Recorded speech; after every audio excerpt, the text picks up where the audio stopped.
Grande noite para você mais uma vez. Boa noite, Osmar Garrafa. Boa noite, Flávio Prado. Meus companheiros de Gazeta Esportiva, nesta segunda de carnaval. Logo mais nós vamos mostrar as derrotas de Corinthians e Santos na última rodada do Paulistão. E o coro dos insatisfeitos vai aumentando o volume nos bastidores dos dois clubes. Diante disso, nós queremos saber o seguinte: quem está mais ameaçado? Thiago Nunes, Jesualdo Ferreira ou nenhum dos dois? Entre no site gazetesportiva.com para deixar o seu voto. Participe também usando a hashtag Gazeta Esportiva, que o seu comentário vai aparecer ao vivo aqui no programa. E você também tem como opção mandar um vídeo de até 10 segundos com algum comentário ou pergunta para nós pelo WhatsApp. O número é esse aqui, ó, 11 99479 1633. Repetindo, DDD 11 99479 1633. E eu já repasso essa pergunta para o Flávio e para o Garrafa. Quem estaria mais ameaçado? Jesualdo ou Thiago Nunes ou nenhum dos dois? Olha, Celso, pelo elenco que tem, pelos problemas que tem, pela pressão da diretoria que já se manifesta nos seus bastidores, é verdade que no Corinthians também, entendo que o Jesualdo, nenhum dos dois deveria, na realidade, estar ameaçado, mas se alguém corre um risco mais eminente de demissão, nesse momento, não acredito que aconteça ainda essa semana, mas quem está mais ameaçado e mais pressionado é o Jesualdo. Eu acho que nenhum dos dois, sabe por quê? Tanto o Pérez como o Andrés, eles estão lá como presidentes para preservar as finanças do clube, para respeitar o clube. E os dois técnicos custaram caro, os dois técnicos têm multa, foram contratados há pouco mais de 20, 30 dias. Portanto, se eles são administradores, respeitam o clube, respeitam o dinheiro do clube e pensaram nas contratações, é o que a gente espera de presidentes, nenhum dos dois. Senão seria testado de incompetência, má-fé, burrice, e não acredito nem que o Pérez nem que o André sejam assim. No caso do Jesualdo, a gente vai poder falar mais sobre isso. Multa para a comissão técnica, ele superaria os 10 milhões. Não acredito com apenas que o Pérez 8 jogos? cometeria essa irresponsabilidade, como não acredito que o Andrés também cometeria essa irresponsabilidade. Seria um absurdo. Tem que respeitar o dinheiro do clube, afinal eles são presidentes para cuidar do clube. É que no Corinthians a gente já tem um sinal de que o Thiago está prestigiado. Lá na Vila está um burburinho, o conselho gestor, aquele pessoal que entende muito de futebol, você sabe, né? Entende muito. Imaginando uma reunião no conselho gestor discutindo futebol com o Jesualdo, que é o professor do Mourinho. Pois é. Eu queria ser uma mosquinha para ver isso aí. Como é que seria essa coisa exótica? E falando em professor, o professor Luxemburgo liberou os atletas mais cedo para o carnaval, mas a folia já acabou, ó. O Alexandre Silvestre está na academia de futebol para mostrar como foi a representação do Palmeiras agora à tarde. Boa noite, querido Alexandre Silvestre. E aí, como foi essa representação? Celso, um abraço para você, para o Flávio, para o Garrafa, amigos, amigas, inimigos e simpatizantes. Falo aqui da Academia de Futebol. Após 3 dias de folga carnavalesca, o Palmeiras retomou as atividades, a chamada reapresentação com muita chuva aqui na academia. Quase nada de bola, aliás, nada de bola, só treinamentos físicos. Porém, ele já trabalhou pela primeira vez com a camisa do Verdão nesta tarde. Rony, ponta, atacante de beirada, chame lá como quiser, ex-Atlético Paranaense, é reforço do Palmeiras, assinou contrato, aguarda apenas a inscrição no Campeonato Paulista, apareceu o nome no BID para poder estrear. O Palmeiras tem jogo clássico no final de semana contra o Santos e depois, na semana que vem, estreia na Libertadores. Já mais novidades do Palmeiras. Tá certo, daqui a pouquinho a gente conta com você aqui no Gazeta Esportiva. Rony, uma boa para o Palmeiras? A gente dizia ontem, né, Flávio, lá no Mesa Redonda. O preço é uma coisa, o jogador é outra. Foi assunto aqui na sexta-feira também, a gente falou, nosso ponto de vista é muito parecido, né, no aspecto financeiro, de negócio. Parece uma loucura, mas como o dinheiro não é meu, então, tecnicamente, lógico que é mais um belíssimo reforço para o Vanderlei, para ele ter mais uma opção nesse bom elenco. Dinheiro absurdo, agora a gente tem que ver como é que ele vai render no time. Eu não sei se ele vai conseguir jogar. Tenho minhas dúvidas. Por que, Flávio? Porque tem de um lado o Dudu e do outro lado o William. Um calendário longo, né, Flávio? Aí eu acho que ele chega para ocupar aquele lado esquerdo ali, o Dudu fica para o lado direito, e aí ou o William ou o Luiz Adriano se revezam pelo meio. Eu nunca vi o William perder posição. Nunca vi. Às vezes ele até perde no começo e ele recupera no decorrer da temporada. Eu acho que quem pode dançar é o Luiz Adriano. Mas aí o Willian jogaria no meio, que não sei se é muito a dele. Mas enfim, tomara que o menino venha, faça o trabalho dele, nada contra. Eu só tenho dúvidas, né? Porque pela grana que se gastou, teria que ser um cara para mudar o time de patamar. Eu não sei nem se ele vai ser titular. Essa é a minha dúvida. Seu ponto de interrogação. Em termos de mudar patamar, eu concordo com você, não é o caso. Em termos de reforçar o elenco, eu acho que é ótimo, porque a gente não trabalha com o time. Se quiser parar Flamengo, Celso, tem que ter um bom elenco. Mas, Garrafa, jogando ou não, tá entre nós, você vai investir 6 milhões de euros, quase 30 milhões de reais, em 50% dos direitos federativos, para reforçar elenco. É jogador que chega para jogar. Aí você cai. Se não for para ser titular, também não tem por que você fazer esse investimento. Aí a gente começa a discutir o primeiro ponto aqui observado. Financeiramente não foi um bom negócio. Né? Porque, é jogador sem repasse. É um jogador sem repasse. Financeiramente não foi um bom negócio. Agora, eu sou contra essa. O cara custou. Ele não é esse tipo de jogador que você investe todo esse dinheiro para chegar e pegar a camisa. Ele não é esse jogador. Ele não é, nem de longe se compara com o Dudu. E não sei se ele superou para ganhar a posição do Willian. E ele é jogador de lado. Ele não pode jogar pelo meio. Então, tenho muitas dúvidas com relação a isso. Mas, claro, a gente torce. Tomara que ele chegue, arrebente. E não tenho também a certeza que chegue para ser titular. Chega para ser uma peça importante para o elenco. Acho que pode ser importante. Vanderlei é inteligente. O Dudu, você não tem o Dudu. Você pode aproveitar ele, joga o Willian do outro lado, você tem ele por aqui. Você não tem o Willian em determinado momento. É assim o campeonato, né? Bom, o começo de ano não foi, ou melhor, o começo de ano do Corinthians não é aquele que os torcedores esperavam. No sábado, diante do Água Santa, parecia que a vitória era a mesma questão de tempo, mas o resultado final deixou o carnaval dos corintianos um pouco mais triste. Estou aqui embaixo do meu braço, mas isso não vem ao caso, eu acho que o gol foi importante. Eu acho que tem influência, sim, de ter um jogador a menos, porque a bola acabou entrando direto no Gil numa disputa de pivô. Tem influência também do atleta do Água Santa ter levado a bola com a mão, né, no lance. Isso acabou também gerando a vantagem dele em relação ao lance. Quem falou o que quis antes do jogo, ouviu o que não quis depois da partida. O futebol é assim, a vida dá voltas. A gente joga contra um time que não tem, não é conhecido, né, para muitos, mas é obrigação do Corinthians ir na casa deles e vencer. Eu tenho certeza que o Wagner Love nunca quis menosprezar o Água Santa. Mas isso faz parte do meu trabalho, né? Encontrar algumas situações que possam motivar ou acrescentar algo. Naquele momento veio uma história na minha cabeça e eu falei, é hoje que esse detalhe pode nos ajudar. Isso serviu de muita motivação, fico feliz que a minha ideia era não discutir, não brigar com o Wagner Love. Nós tínhamos que jogar e foi o que nós fizemos. O Pintado fez a parte dele, claro. Tá ok. Mas Wagner não falou nada demais, né? Agora, tem uma coisa, antes da gente comentar, o futebol foi realmente muito fraco do Corinthians, o Corinthians foi prejudicado.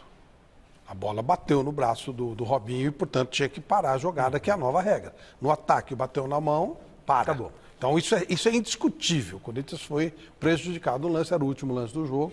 Então, de qualquer maneira, mesmo que tivesse empatado, seria muito pouco pelo que a gente espera do Corinthians. O primeiro tempo foi muito bom, foi tranquilo, depois a coisa engrossou, mas realmente dá para se esperar mais do Corinthians, tem que dar uma ajeitada. O encaixe de peças é uma coisa muito difícil. E o Corinthians tem feito isso, né? Ele começa bem o jogo, de repente dá uma esfriada. O encaixe de peças não é fácil, ainda mais uma filosofia que vinha desde 2008, né? Não é uma coisa simples de mudar, não. É até uma ideia do Thiago Nunes começar com pressão, tentar fazer o gol logo de início para depois ter uma certa tranquilidade no jogo. Gosto desse pensamento, desse posicionamento, mas, e concordo com o Flávio, houve realmente um toque de mão no segundo gol da equipe do Água Santa, mas isso não justifica o relaxo do Corinthians. Como disse o Flávio, o Corinthians tinha o jogo controlado, não é? E o Corinthians parece que relaxou. Não foi com a vontade e com a responsabilidade que tem que ter com a camisa do Corinthians. O Corinthians foi muito apático no segundo tempo, vacilou, cochilou. Não gostei da alteração e não entendi até agora a alteração do Thiago Nunes ter tirado o Wagner Love no intervalo ainda, ter colocado o Everaldo e ter deixado o Johnny Gonzalez. O Flávio diz que o ajuste de peças é difícil, é realmente difícil. E se você tem uma peça que está chegando recém-chegado mesmo, o Johnny Gonzalez, você vai trabalhar com aquilo que você já tem há um bom tempo. Você tinha Pedrinho no banco, ele tira o Love e insiste com o Johnny para tentar fazer aquele lado esquerdo. Podia ter deixado o Everaldo por ali, o Wagner Love flutuando mais à frente com o Bocelli. Então o Thiago Nunes errou, o elenco errou e cabe sim um corretivo. O começo do Corinthians é muito ruim, daqui a pouco a gente fala mais desse Corinthians que, ontem eu dizia aqui, né? Corinthians, um espirro para se transformar numa pneumonia, não basta muito. Parece que o espirro avançou um pouquinho. Daqui a pouco a gente fala. A propósito, já teve conversa hoje do Andrés com o Thiago. Isso. A gente vai falar sobre isso mais para frente. Tem matéria do Corinthians hoje. Mas me permita discordar de você. Eu acho que ele não errou, não. O Thiago, eu acho que ele tem uma convicção, um plano de jogo. E o plano de jogo dele tem 2 pontas abertos. Então o Johnny Gonçalves chegou para fazer essa função. O Everaldo é a outra opção que ele tem. Então eu acho que ele resolveu fazer o segundo tempo para colocar em prática aquilo que ele deseja. Não deu certo, é verdade. Mas o Wagner Love, para mim, ele briga de posição com o Bocelli, não é para jogar pelos lados. Eventualmente ele pode até usar esse esquema como usou contra o Guarani. Eu gosto quando joga o Bocelli com o Love, o Corinthians se mostrou mais ofensivo. Mas acho que não é a ideia dele para... Mas a ideia dele não vem convencendo, porque o Corinthians não ganhou nenhuma partida fora de casa, aproveitamento não passa, daqui a pouco a gente vai falar, não passa os 40%, então está na hora de repensar essa ideia, porque a ideia dele era muito bonita com o Atlético Paranaense. No Corinthians, com as peças que tem, nesse momento não está funcionando. Você sabe que com o Atlético também ele não costumava ganhar muito fora, não? Ganhava muito em casa. Fora, o retrospecto não era dos melhores, não. A gente vai falar do São Paulo agora? Vamos, que... Se o problema do São Paulo era a finalização, quer dizer, a finalização nunca foi, né? Era a finalização precisa, correta. A partida contra o Oeste pode ter sido um divisor de águas. A bola finalmente entrou em dia inspirado de Alexandre Pato. Cada um que está na mesma situação que a minha sempre tem que ter uma persistência. Acho que eu tive nos treinamentos, estou lá correndo, tentando me esforçar ao máximo. E acho que o gol saiu na... Com o resultado, o São Paulo reassumiu a liderança do Grupo C do Paulistão com 12 pontos. O time venceu, fez 4 gols, mas a goleada não surpreendeu o técnico Fernando Diniz. Até porque, para ele, o time já vinha tendo um desempenho satisfatório, mesmo em meio à seca de gols. As finalizações que a gente teve foram quase todas perigosas. E a equipe teve um volume muito grande de chegadas pelo lado também, que embora às vezes não tenha finalização, a gente tinha muitos jogadores na área e era um lance muito mais perigoso até do que uma finalização de fora da área, que não tem tanta pretensão. E o técnico Fernando Diniz mostrou mais uma aptidão nesse jogo entre Oeste e São Paulo. O dom da premonição. Dá uma olhada no que ele falou na preleção antes da partida. Vai sair gol, não acredita. Vai sair na próxima. Não pensa no meio, só na cima. Vamos junto.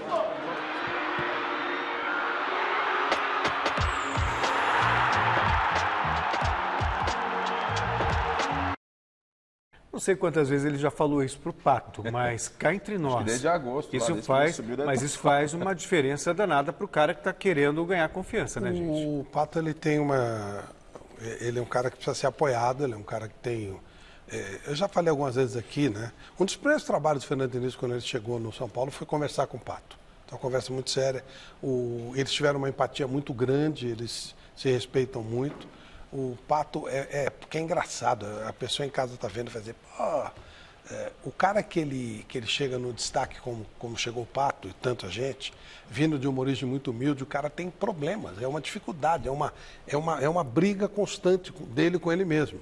É engraçado isso, o cara pode dizer, caramba, ganhando tudo que ganha, não tem nada a ver uma coisa com outra. E o Fernando tentou colocar isso para o Pato uma série de vezes. Ele acabou sempre acreditando naquilo que o Fernando falava, mas não saía, os gols estavam com dificuldade de sair, né? Então isso aí é aquela história do você acreditar um pouquinho mais, você precisa de uma forcinha a mais. Ele é um jogador que você... O Tite dá uma declaração hoje interessante sobre o Felipe Coutinho. Você tem que ser um gestor de pessoas, as pessoas são diferentes. Então nós três temos motivações de forma diferente. De repente o Celso precisa de um grito, o Garrafa de um abraço, o Flávio de uma conversa. As pessoas são diferentes, né? E o bom técnico é aquele que trabalha consegue cada um perceber isso, né? Exatamente, o Pato é esse caso. Né? A gente dizia aqui na sexta-feira, né? Que às vezes mais importante até do que conhecer tecnicamente, taticamente o futebol, é preciso saber de relacionamento, como lidar com o atleta no vestiário. Acho que a gente discutiu isso na sexta-feira. E esse é o papel do treinador.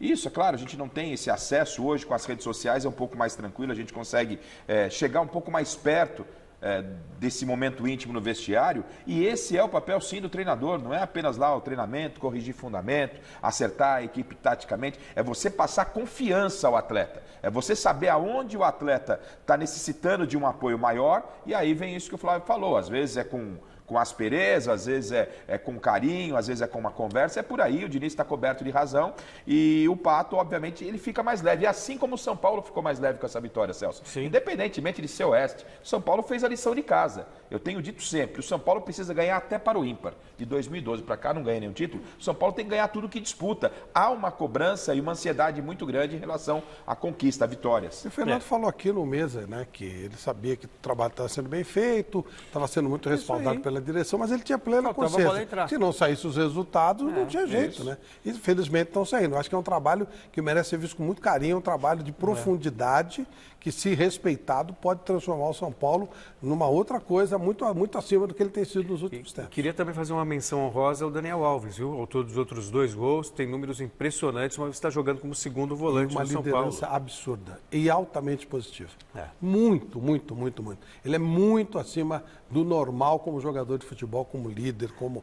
Tem esse documentário da seleção brasileira, que está sendo mostrado aí, mostra quem é o Daniel Alves como pessoa, como líder e tal. É um cara que faz uma diferença impressionante. Eu disse desde a contratação do Daniel Alves que ele poderia agregar muito em termos de vestiário, né? Além da sua qualidade técnica, e quando da chegada dele, essa história dele jogar ali na posição de meia, o cabeça pensante do time, muita gente discutiu e muita gente entende, eu entendo também, que ali não era o lugar dele.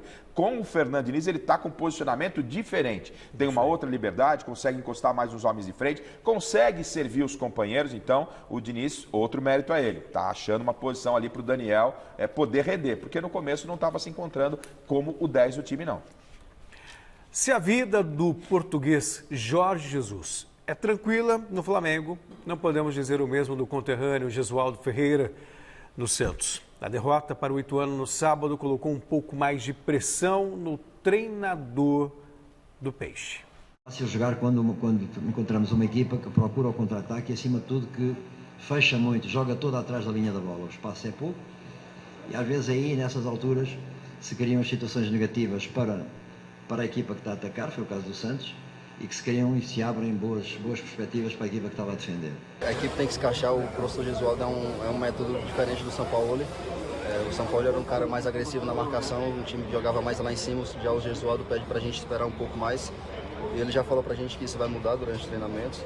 Apesar de toda essa conversa aí, o jogo acabou mesmo 2-0 para o Ituano, derrota do Santos aqui na cidade de Itu. Um resultado que põe ainda mais pressão para cima do trabalho do técnico Jesualdo Ferreira. Isso porque o Santos tem até aqui no Campeonato Paulista 7 jogos, com 3 vitórias, 2 empates e 2 derrotas. Um aproveitamento muito baixo de pouco mais de 52% dos pontos disputados. E há uma conversa muito sã e muito boa entre mim e os jogadores, de forma a garantirmos o entendimento daquilo que a equipa é capaz de fazer e aquilo que é a proposta que eu faço.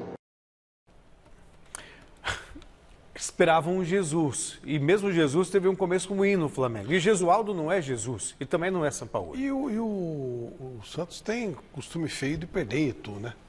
Lembra o ano passado? Foi pior. 5. Foi pior. Então ele tem essa mania, tem umas manias, sabe? Não é aquela mania perdeu feia. Até título, né? É verdade. Ele adora perder pro Ituano. É verdade, perdeu o título. Ele adora perder pro Ituano. Adora. É o hobby do Santos perder pro Ituano. E tá abaixo do que pode, mas o Santos, aí é que tá. No mínimo, o Jesualdo tem muita sorte, porque ele tá num grupo horroroso. Se ele não fizer nada, ele se classifica em primeiro. E aí, o segundo, seja ele qual for, ele passa. Então, no mínimo, ele está na semifinal. E até lá, dá para acertar o time. Acho engraçado essa coisa de pressão. Nossa. Quem pressiona o quê? Quem? As pessoas que pressionam, que aqui se aceita pressão, são aquelas pessoas que deveriam ser como os cães que ladram para a caravana, sabe? E o Campeonato Paulista? Quem que pressiona? É conselheiro? O que conselheiro faz? Quem que pressiona? Conselheiro, torcida organizada, conselho gestor. E que esses caras colaboram com o futebol? Nada. Mas tem que ignorar. Mas não é assim. Não que deveria se comporta, ser. Né? Não é assim que se comporta o dirigente na sua grande maioria. Por isso que tem que ser futebol então, profissional. fica o sinal de alerta ligado. O Gesualdo chegou agora, tem um elenco limitado em relação, por exemplo, a que tem o Corinthians. O Thiago Nunes está limitado em relação ao que tinha o ano passado. O que tinha até o ano passado, ou seja, se o Thiago Nunes está tendo problema, que dirá o Gesualdo, que além de ter um elenco reduzido, mesmo no elenco reduzido, ele não está contando com força máxima. Então chegou agora e existe aí essa pressão. Já há o conselho gestor, o Flávio cita um ponto aqui importante, né? A multa é muito elevada, mas o português lá não está com tranquilidade para trabalhar, não. A gente vai até falar mais do Gesualdo durante o programa de hoje. Só queria lembrar uma coisa, o Campeonato Paulista para mim é torneio de pré-temporada. O Real Madrid já tomou 7 do Atlético de Madrid em pré-temporada. E tem um pequeno problema também, eu não entendo nada do que ele fala. Não, né? Nada. Não entendo o que fala o Jesus. Ele vai ter que legendar também. Mas eu não entendo nada, eu não entendo nada. É inacreditável como eles falam. Do Gesualdo ainda vai um pouco, do Jesus é complicado. Mas é complicado. Agora, essa história de torneio de pré-temporada pode ser para você, para a torcida, para os dirigentes. Se ganhar, é aquela coisa. O bicho pega. E o líder geral do Campeonato Paulista não é nenhuma das grandes equipes do estado. O Santo André, próximo adversário do Corinthians, venceu o 6º jogo em 7 rodadas e segue impressionando. Eu gosto de futebol mais ofensivo, mas esse gol do Santo André, 42 segundos de posse de bola, 15 jogadores tocaram na bola, passou por todos os setores do campo, isso sem o Bragantino pegar na bola. E aí saiu o gol. Foi um tic-tac a lá Santo André. E o parabéns ao Paulo Roberto. Do professor Luxemburgo do interior, né? O Paulo Roberto, que esteve com a gente ontem. E já cria-se toda uma expectativa para o grande jogo de quarta-feira, Corinthians e Santo André. O Corinthians pressionado, queiram ou não, o Corinthians está muito pressionado, daqui a pouco a gente vai falar, com esse Santo André, que é a atração. Você também já está com o isqueiro na mão, né? Só para botar fogo. Mas não é o isqueiro, é a realidade. Será? Não sou eu que vou quarta-feira na porta do CT. Daqui a pouco você vai falar quem que vai quarta-feira lá na porta do CT. Eu não vou. Só se estiver escalado para a cobertura do evento. Teremos o evento quarta-feira, antes do jogo. Mas tudo bem, daqui a pouco a gente fala. Vai. E o torcedor do Flamengo definitivamente está muito mal acostumado. Menos de uma semana depois de conquistar a Supercopa do Brasil, o time do Mister levou mais uma taça para casa.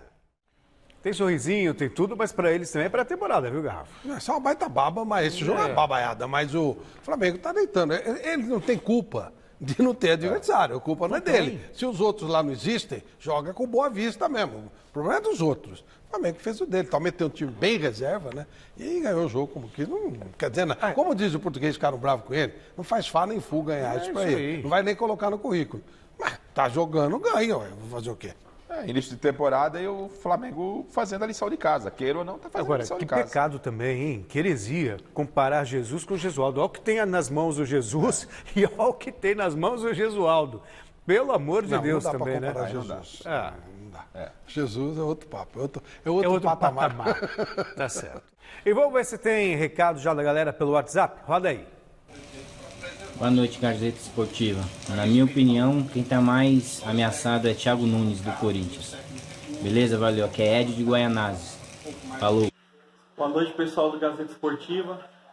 Jonathan aqui de Jandira. Então, eu acho que os dois estão ameaçados, porque eles não vêm apresentando os resultados para os seus clubes. Valeu, um abraço. É verdade, ameaça. E torcedor do Santos. Torcedor com a camisa do Santos, falando que o técnico dele está ameaçado. Então não sou eu que fico com o isqueiro. Não, tá certo. É a realidade do Santos. Eu não tenho nada a ver com essa história, né? Eu não vou com o isqueiro. Os caras vão lá quarta-feira, lá antes do jogo, lá protestar no CT. Daqui a pouco a gente vai falar. E o senhor quer culpar a mim? Eu só estou relatando. O senhor leva louco, então. Se deixar um pouquinho te ajuda ali, sei lá. Vamos ao giro de notícias. Pode rodar a vinheta. E nós começamos com informações preocupantes vindas da Europa. O surto de coronavírus chegou à Itália e as autoridades locais estudam a possibilidade de alguns jogos da Série A do Campeonato Italiano e da Liga Europa acontecerem com portões fechados nas regiões onde há registros da doença, principalmente no norte do país. Já a segunda divisão do futebol e a Liga Italiana de Vôlei optaram por suspender todos os jogos, pelo menos até a primeira semana de março. Olha o coronavírus na Itália, gente. Ele estava na China, já chegou na Itália, né? Mais de 200 casos. Problema seríssimo, já com 2 mortes confirmadas, é coisa complicada mesmo. Pois é. Ainda na Europa, chega a informação de que o lateral brasileiro Marcelo, do Real Madrid, será julgado na Espanha por crime de trânsito. No último dia 19 de dezembro, Marcelo foi parado pela polícia perto do CT do Clube Merengue por dirigir a 134 km por hora, enquanto o limite era de 120. Mas só tem um detalhe. O jogador já estava com a carteira de motorista cassada por excesso de multas e não poderia dirigir no país. O jogador compareceu hoje a um tribunal na cidade de Alcobendas, na região metropolitana da capital espanhola, onde assumiu as infrações e agora aguarda a data da audiência. Poxa vida, não pode, tá sem carta, pega o carro e ainda ultrapassa o limite de velocidade? Brasileiro, né? Só um detalhezinho, vamos em frente, depois a gente... Vamos lá. E a falta de apoio ao esporte no Brasil leva a situações inusitadas, como a de Ingrid Oliveira, atleta que vai representar o país nos Jogos Olímpicos de Tóquio nos saltos ornamentais. A atleta de 23 anos decidiu trabalhar como ambulante no Carnaval Carioca para levantar recursos visando uma viagem aos Estados Unidos para visitar a irmã. É curioso, né? Porque depois de ganhar a medalha de ouro lá, aí autoridades querem receber, dar tapinha nas costas. Eu queria acrescentar que o Thiago Silva teve uma lesão e está fora do jogo contra o Dortmund. Mais um. Já são 4 jogadores fora da decisão.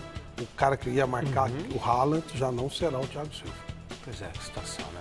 Bom, integrantes da diretoria do Comitê Gestor e das principais torcidas do Santos já pressionam, como dissemos aqui, o técnico Jesualdo Ferreira, exigindo resultados. As comparações com o antecessor dificultam ainda mais o trabalho do português à frente do time.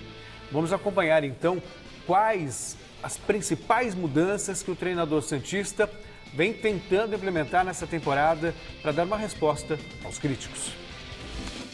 A última, penúltima e antepenúltima do português Jesualdo Ferreira à frente do Santos tem sido aturar as comparações entre o trabalho dele e aquilo que fez o Rorrito Sampaoli lá no Peixe. Só se joga de uma maneira intensa quando se tem capacidade para jogar com intensidade. Calma, Jesus. Eu tô aqui justamente para te ajudar, meu amigo. Vamos mostrar pra galera quais são as principais ideias que você tem tentado colocar em prática no Santos. Show, Sampaoli! Se o argentino amigo do Celso gostava de pressionar o adversário no campo de ataque, o professor Jesualdo tá fazendo o time esperar um pouquinho mais o rival. Aliás, os próprios jogadores do elenco têm percebido essa mudança e têm tentado entender no dia a dia o novo método de trabalho. Assim que chegou no Santos, o Jesualdo elogiou o grupo de jogadores, disse que não precisaria de reforços e vem se virando com os atletas que ele tem à disposição. Uma das saídas encontradas pelo treinador para suprir algumas carências é o uso da categoria de base. O Jesualdo tem usado muitos jovens do Santos. O grande exemplo disso é o garoto Reinier, de só 16 aninhos e que já estreou nos profissionais. Tivemos que fazer rapidamente, não direi adaptações, mas temos um trabalho conjunto que fizemos, tentamos sempre encontrar a forma de equilibrar. Um dos principais destaques da equipe no ano passado, o atacante Eduardo Sacha confessou que teve o posicionamento alterado pelo Jesualdo no início da temporada. Olha só, o Sacha disse que puxou o professor de lado e pediu para voltar para a posição que ele, Sacha, jogava em 2019 com o Sampaoli. O novo treinador atendeu o pedido e se mostrou aberto à opinião do elenco, ou seja, o Jesualdo tem adotado um estilo bom de papo, #conversador. Só acredito no trabalho. Isto é claro. Só acredito que os jogadores conseguem fazer aquilo que é melhor para a equipa e para eles próprios, quando acreditam naquilo que estão a fazer também. Aos pouquinhos, todo mundo vai entrando na onda do Jesus. Todo mundo vai ficando alegre, como numa boa e velha piada de português. Bom, será que a diretoria do Santos contratou o Jesualdo só porque ele é português, o Jesus faz sucesso no Flamengo? Eu não quero acreditar nisso. Não é possível. Já falar em demissão? Não dá. Item 3, que ele troca a bola mais aqui atrás, é óbvio que a direção do Santos, inclusive o, como é que chama? Conselho Gestor, e os caras de uniformizada, eles viram e sabiam, porque senão não teriam contratado. Se eles têm direito de exigir demissão, eles deviam saber. Não é foi possível. 2 meses. Então, portanto, isso aí está excluído. usar a base é uma coisa bacana, que o Santos sempre fez, mas você tem que dar tempo para os meninos crescerem, porque eles estão usando a camisa dos maiores times do mundo agora, e principal. E acertar o posicionamento do Sacha, a gente falou agora há pouco aqui, que o jogador, você fazer o jogador se sentir à vontade faz bem. Então, acho que está tudo certo, né? E o Gesualdo se mostra flexível nessa questão de dialogar com os jogadores, coisa que o Sampaoli não tinha como virtude, isso é uma virtude do Gesualdo, né? Então ele conversa com os atletas, ouve os atletas, impõe a sua característica de jogo. Agora, conhecendo bem os bastidores do Santos, a pressão, ela é enorme. Ela pode ser irresponsável, mas ela é enorme. Quando o senhor leu a nota lá, conselho gestor, torcida, não apareceu o nome do Osmar Garrafa. Não tenho nada a ver com isso. Nem estou dizendo que é correto. Agora, que a batata está assando, tá. Só não está mais quente a coisa lá na Vila Belmiro, Celso, porque o Santos, em termos de classificação no Campeonato Paulista, está num grupo muito fraco, como disse o Flávio, e está pontuando. Mas se você começa a imaginar essa situação no Campeonato Brasileiro, onde o nível de competitividade é muito maior e o time começa a figurar ali na zona de rebaixamento, aquela zona que assusta muito a situação, ela é muito complicada. O Santos tem Palmeiras e depois já tem Libertadores da América. Você vê. Aí vai demitir o quê? Se perder do Palmeiras? Às vésperas de uma estreia de Libertadores? Perdeu o Campeonato Paulista, o São Paulo também perdeu. E o São Paulo não perdeu a Libertadores, ele perdeu aquela Sul-Americana, perdeu para aquele River do Paraguai. Então. Não, e ainda calma, né? em relação ao River time... do Uruguai, coisa horrorosa. Então, em relação ao time do São Paulo, ele perdeu vários jogadores. Perdeu o Gustavo Henrique, perdeu o Jorge, perdeu o Vitor Ferraz, não tem Marinho, está machucado. E outra, ele falou que não quer jogador, e o São Paulo trouxe o Cueva. No Corinthians, Thiago Nunes tem uma conversa com o presidente, ou melhor, teve uma conversa com o presidente André Sanches. Quem conta essa história é o repórter Jonas Campos. A evolução e o bom desempenho do time em muitas das partidas de 2020 não condizem com os resultados alcançados até aqui. Além da eliminação na Libertadores, o Corinthians de Thiago Nunes soma apenas 2 vitórias em 7 jogos disputados no Campeonato Paulista. E no momento é o segundo colocado do Grupo D.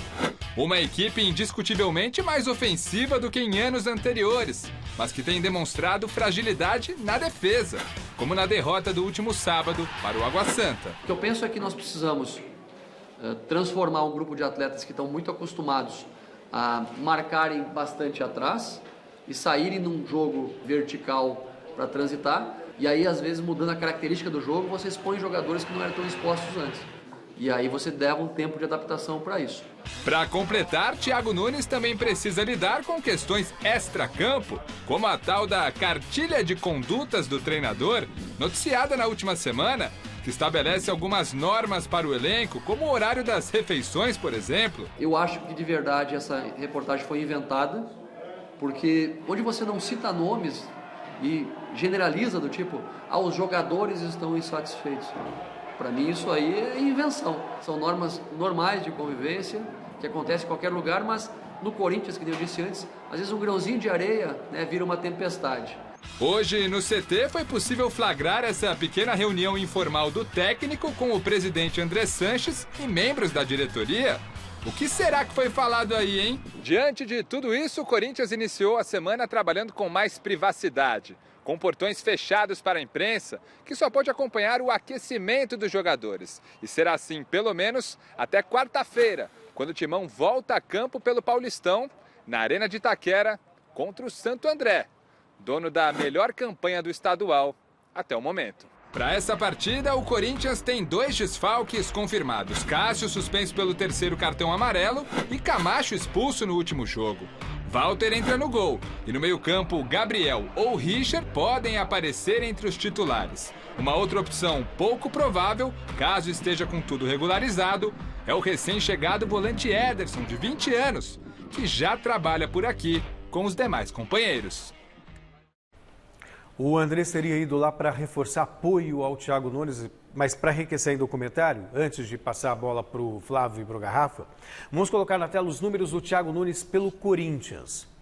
Em 11 jogos no comando da equipe, 2 pela Florida Cup, 2 pela Libertadores e 7 pelo Paulista, foram 4 vitórias, 2 empates e 5 derrotas, aproveitamento de 42,4%. É um aproveitamento baixo, mas eu ainda insisto, é início de temporada, gente. Já invalida a tese de demissão só pelo primeiro item, 11 jogos. Num período de o quê? 2 meses? Não, 11 jogos, só se você for... Nem 2 meses dá, Flávio? Se demitir um técnico com 11 jogos, é sinal que a diretoria foi incompetente porque não deveria ter contratado. 11 jogos já invalida qualquer coisa. Agora, claro que o índice é baixo, claro que tem que melhorar, isso é evidente. Todo mundo, a gente sabe, futebol que o Corinthians está jogando é abaixo do que se espera.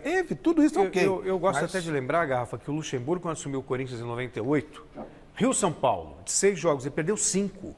5, foi mantido, montou a base, campeão brasileiro naquele mesmo ano, campeão do mundo depois no ano seguinte.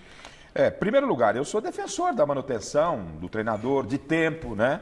Mas não sou eu quem dirige os clubes. E dirigente de futebol brasileiro, ele é extremamente passional. Estava ontem aqui o Paulo Roberto, né, no Mesa Redonda, falando que... Paulo Roberto, técnico do Santo André. Técnico do Santo André, líder do campeonato. Ele numa ótima campanha no São Bento, 11 jogos invictos, perdeu 1. O presidente entrou lá meio alterado, né? Deu para entender o que significa alterado. E aí demitiu o técnico. Então, esse é o perfil do nosso dirigente. Na verdade, ele não demitiu porque ele está alterado, ele demitiu porque ele tomou uma bomba. Levou o negócio pegou lá, quase dias de fato lá dentro de vestiário e tal. Enfim. Quase o quê? Dias de fato. Não, quase não. Opa. Então, tá vendo? Falou. Então o negócio... Como que diz o Vampeta, né? Que é programa de informação, né? O negócio esquenta, Então, eu tô fazendo a minha avaliação dentro da cabeça dos dirigentes. Eu não me surpreendo com nada que venha da cabeça de um dirigente. O André já se mostrou, em determinado ponto, muito lustro, muito sensato no episódio Tite, episódio Tolima, quando segurou o Tite, aí depois veio Copa Libertadores invicta, veio o Mundial, mas também já acabou em algum momento cedendo pressão. Essa história de aparecer para dar apoio, se fosse para dar apoio, teria ido lá na coletiva, não, sabe? Já mostrou a cara ali, já teve conversa com o Pedrinho, tá todo mundo falando, quarta-feira tem Santo André, daqui a pouco tem um clássico contra o Corinthians, e o desempenho... Contra o Palmeiras, não é? E aí a coisa começa a criar um corpo que fica insustentável. Ou o Thiago Nunes acorda, e ele já na coletiva de sábado disse que no Corinthians tudo que ele fala ganha uma repercussão enorme, ele começa a entender o Corinthians, ou então, de repente, não dá para segurar, porque o desempenho é muito fraco. Mas quando você fala que precisa entender o Corinthians, o que você quer dizer? Que eu não consegui... Porque ele precisa entender o Corinthians, ele escala o time. Os caras vão fazer os gols nas chances que criam. O Corinthians teve chance de matar o jogo no primeiro tempo contra o Água Santa. O que ele precisa entender o Corinthians? Ele precisa entender que no Corinthians você precisa dar a resposta. 40%. E outra coisa, 40% é um aproveitamento baixo. E outra coisa, acrescente-se que Mano Menezes, que o Andrés é apaixonado por ele, está desempregado. Mas seria uma burrice tremenda, Okay, não tem nada a ver com o trabalho do Thiago. Tá bom. Eles não mudaram a filosofia? Pois é. Mas tudo bem, mas eu gostei vamos aguardar. Ao contrário do Garrafa, o Celso, não sei qual dos dois falou, eu gosto da ideia dele ter ido lá. Acho que o presidente tem que dar cara e falar, tô com vocês, mostrar. Acho que é importante. Sim. Era até mais legal publicamente. Quando você vai e aparece só para as câmeras, a gente fica numa incógnita. Foi dar apoio ou foi meter uma pressão? Não, acho que o presidente tem que aparecer. O negócio de torcida, conselheiro, isso aí... Vai ter protesto amanhã, né? Mas isso aí, para mim não significa nada. Agora, o presidente aparecer é importante. O presidente tem que estar junto à diretoria. Até porque o presidente, no mínimo, é corresponsável. Foi ele que contratou. Então, e ele mesmo disse que é uma nova filosofia. Não, tudo bem. Eu acho ótimo que assim seja. Mudou Só a que o trabalho, eu entendo que o trabalho do Thiago Nunes é muito fraco. Perder para o Guarani do Paraguai é um insucesso, e também perder para o Água Santa como perdeu. Se ele não tiver culpa, então pode jogar na minha conta. Vamos lá, notícias fresquinhas diretamente da nossa central de esportes com as últimas informações do site gazetaesportiva.com. Boa noite, Marcelo Bacégio.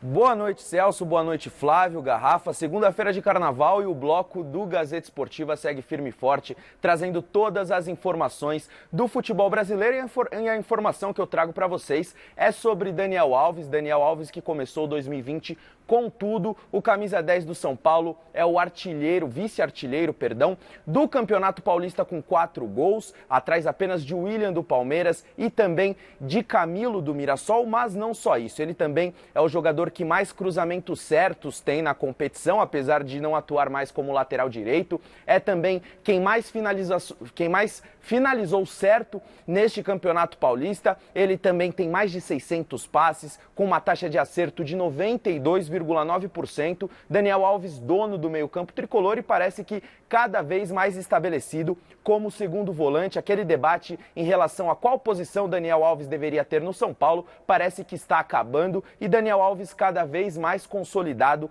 como segundo volante do técnico Fernando Diniz. Fernando Diniz, que elogiou bastante Daniel Alves após a goleada por 4-0 sobre o Oeste, e ressaltou a importância dele não só dentro de campo, como os números mostram, mas também fora dele. Se você quiser saber um pouco mais detalhadamente de todos esses números, de todas essas estatísticas do Campeonato Paulista que Daniel Alves lidere, acesse o site gazetesportiva.com lá no canal do São Paulo, que a matéria está bem legal, tem números bastante interessantes, e também a opinião do técnico Fernando Diniz sobre esse ótimo início de temporada do Daniel Alves no tricolor. Tá certo, amigos? E aí, Daniel Alves deve mesmo continuar jogando como segundo volante lá no São Paulo? Devolvo para vocês aí no estúdio. Grande abraço. Outro abraço para você, Marcelo Bacedi, com as informações diretamente da redação. E aí é um mérito também do Fernando Diniz, que encontrou o melhor lugar para o Daniel Alves. Só muito cuidado, porque nem tanto ao mar, nem tanto à terra, né? O São Paulo, semana passada, estava numa draga danada. Aí ganha do Oeste de 4 e logo. É a cultura do resultado. Mas é isso que eu tô falando. O futebol que o São Paulo apresentou foi o mesmo dos últimos jogos. É isso que eu tô falando. Não, foi diferente porque acabou concluindo os gols. Tem que tomar muito cuidado. Vamos deixar o barco fluir um pouquinho mais, né? E nós voltamos agora a fazer contato com a academia de futebol, de onde Alexandre Silvestre traz um noticiário completo do Palmeiras nesta segundona de carnaval. Fala aí, Silvestre, que temos mais do Palmeiras. Confortavelmente instalado aqui na sala de imprensa, que amanhã vai receber o Rafael Veiga, depois do treino da manhã. Palmeiras se reapresentou hoje e amanhã treina em 2 períodos. De manhã, na hora do almoço, fala o Veiga. À tarde, mais uma atividade que foi marcada hoje pelo primeiro dia do Rony, ex-Atlético Paranaense, trabalhando com os novos colegas dele aqui no Palmeiras. Contrato assinado até dezembro de 2014, ele tem 24 anos, é ponta, joga na beirada. Durante a atividade ficou muito próximo do Rafael Veiga, que foi parceiro dele de Furacão anos atrás. Rony, que desembarcou em São Paulo para assinar o contrato no final de semana, na última sexta-feira. A reportagem do Gazeta Esportiva estava lá, a gente destacou os trechinhos do que falou o Rony no aeroporto.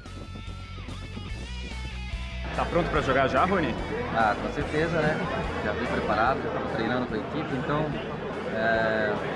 vou deixar aí o segundo aí para já estou preparado já para dar o meu melhor, né? Para ajudar a equipe da melhor maneira possível, independente de estar jogando, iniciar no banco, espero estar ajudando a equipe da melhor maneira possível. Você entrou no meio de uma disputa entre Corinthians e Palmeiras. Queria saber de você por que o Palmeiras?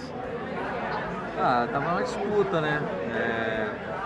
Mas o Palmeiras foi que fez as propostas concretas, então a gente se acertou, tudo certinho, se alinhou, então acho que foi por isso que eu estou aqui hoje, né? Já tava uma conversa bem adiantada, então graças a Deus deu tudo certo. O Rony Luxemburgo ligou para você, né? Você pode revelar aqui que vocês conversaram? Sim, ligou, a gente conversou, vai ter um papo legal, vai ter um papo descontraído, mas isso é pessoal, coisa entre nós. Do reforço que o Luxemburgo ganhou para essa temporada, o primeiro foi o Vinha, lateral esquerdo, que já jogou, já estreou, tomou uma pancada no pé, mas está bem, treinou normalmente hoje. O Palmeiras que vai em busca de um terceiro reforço para a lateral direita. Daniel Munhoz interessa, já faz tempo que o Palmeiras está de olho nesse cara. Lateral direito de 23 anos, se eu não me engano, que joga no Atlético Nacional da Colômbia. Lembrando que os 2 laterais direitos do Palmeiras estão de molho no departamento médico. O Mike machucou o calcanhar e o Marcos Rocha o tornozelo. Os 2 são dúvidas para o jogo de sábado contra o Santos no Pacaembu, mando do Santos pelo Campeonato Paulista. O Palmeiras, depois desse jogo, estreia na Libertadores da América, meus amigos. Na quarta da outra semana, encara o Tigre da Argentina na fase de grupos. São as informações do Verdão, que não teve hoje o Jailson trabalhando também, porque voltou do Carnaval com dor de garganta, Celso. Valeu, Silvestre. Muito obrigado pelas informações do Palmeiras. Rapidinho sobre o Rony. O Tigre está numa crise horrorosa lá na Argentina. O presidente falou, olha, tem gente que não está contente aqui, a porta é enorme para quem não quer ficar, pode sair. E o Rony, a gente deseja boa sorte para ele, né? Mas é aquela história, vamos ver. Ele vem com responsabilidade muito grande. E futebol é resultado, né? Corinthians, Santos, São Paulo um pouquinho agitados e Palmeiras ganhando em tranquilidade. Futebol é resultado. Até perder duas, né? Faz parte. Aí, haja isqueiro para botar fogo em tudo ou álcool para jogar. Vamos lá, vamos para os vídeos do WhatsApp. Põe na tela. Boa noite, Gazeta, Celso, Chico e Flávio. Eu acredito que é o técnico do Santos. Se perder mais uma ou duas direto, já roda. Aqui é o João Paulo de Praia Grande. Um abraço e boa noite. Boa noite, Gazeta Esportiva. Eu sou o Valdir Gordo, aqui de Ribeirão Pires, 4ª divisão. Na minha opinião, eu acho que é o Thiago Nunes, porque ele perdeu a Libertadores, entendeu? Fala, pessoal da Gazeta Esportiva, aqui é o Luciano Maratão de Guarulhos. Aí, a paciência da Fiel tá acabando, hein? Sei não, acho que logo logo esse Thiago Nunes sai fora do Coringão, hein? Olha o Mano Menezes aí, hein? Valeu! Gente, o que tem a ver Mano com Thiago?